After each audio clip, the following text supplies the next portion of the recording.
hay nghĩ suy bao âu lo em lại không biết đằng sau. Rồi là cuộc vui đôi khi cho em quên điều gì còn rất trong đầu. Mà là người ta cho em clip cho em xem cho em khóc vì đâu. Anh cứ vui lên đi, vì ngày mai là một cơ hội và ta ngày làm chi nào cứ tan vào những đêm đêm tối đây. Cứ tan trong màn đêm này đắm say, cứ chôn vùi lắm mơ vào sáng mơ. Chút yên bình trong lòng không buồn xa.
Us to do.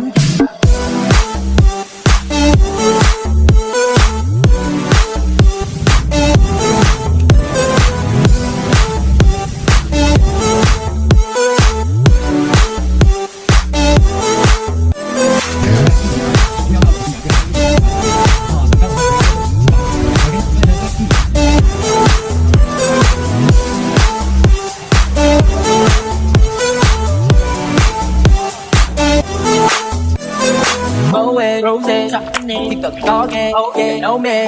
Girl, you know I gotta keep it real right now. Anh tóc tôi quen chiếc xe nó kêu vài dạo. Anh không phải có tự nhiên thích tiêu xài hao. Automated how they feel right now. Nói mấy con bạn em nếu tụi mày tóc thì bạn trai của tụi nó đã là anh rồi. I know, baby I'm an asshole.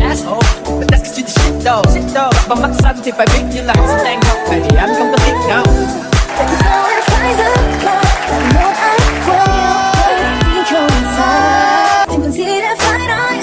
Chỉ cần gọi tên ta đã chính là lời cay kề gian dối.